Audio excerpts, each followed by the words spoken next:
Merhaba arkadaşlar. Gösteren an o neydi? Geldi. Şimdi arkadaşlar videomuza keçirik. Let's go. Açılımı yapıram. Açılyak. Arkadaşlar yeni güncellememiz geldi. Neçə gündür bunu gözləyirdik.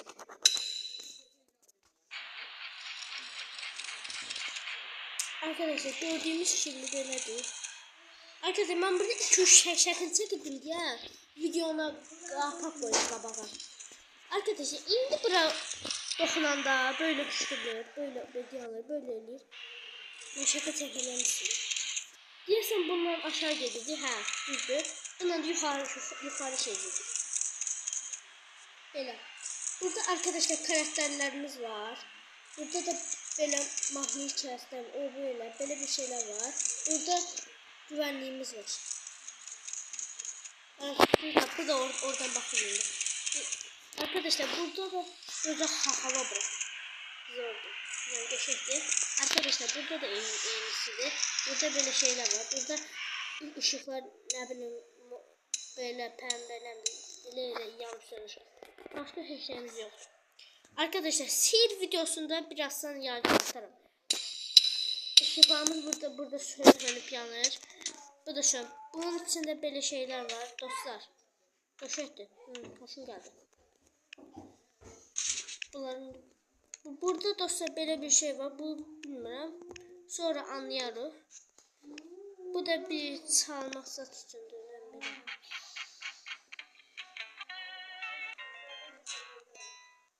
Böyle dostlar.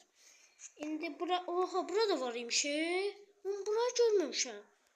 Diyorum aralıklarda. Arkadaşlar burada bir tane şeyimiz var. Diyor ki yardım edin. İnsanlar gelmemiş. Konsere gecikiyoruz böyle. Arkadaşlar telefona bakın. Belki bu telefonu aldım. Arkadaşlar burada saç düzümlerimiz var. Böyle. Ne bileyim. Bu da oğlan içinde. Lazım. Ha dostlar bu oğlan içinde. Rock ulduzlar var ya. Evet arkadaşlar.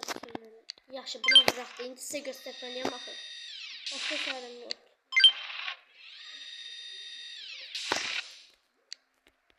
Böyle. Şimdi bu kaldı. Arkadaşlar burada saç spreylerimiz var. Böyle değil. Yardım ki biraz sizi var ama bilmem de. Yardım o videoda sabahta bir günde çekerim.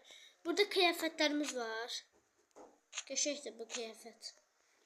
O bu zaten dostlar kızlar için yani biz değil. Ayakkabılarımız var gördüğümüz gibi. Makyaj şeyler var. Burada otururlar hazırlanırlar dostlar. Burada maşını çek. Hop git. Böyle bir şeydi dostlar. İndi gedək giftlərimizə bax. Giftlər üçün çox darıxdım. Görsən nə gəlib? Bəbək paltarı. Elə bir dənə bəbək paltarı açılıb. Nə? What? İnşallah ben uşağım yoxdur yani. Ona görə mənə lazım deyil də bunlar. Bunları geri çəkəcəm. Bilirsiniz niyə? Çünki mən uşağım yoxdur maalesef. Yani bəbəm yoxdur belə. Balaca. Düzəltmək də istəmirəm. Əvvəl əslində var idi. Avtoborda niyə bunları göndərmək əvvəl lazım idi. İnşallah sizə gözəl bir xəbərim var. Giftləri aldım arkadaşlar. İşte qəşəng xəbərim var. Bunlar da pulsuz olacaq. Avtobord deyir. Cumayla pulsuz olacaq. 100 karakterde yaxında yardım gələcəkdir. Yeni arabalar var. Bunu açmışam. O videoda madde gelmişti. Gördüğümüz gibi arkadaşlar sihir videosunda yayın biraz atarım. Evet arkadaşlar bir videonun da sonuna geldik. Kanala abone olmayı beğenmeyi unutmayın.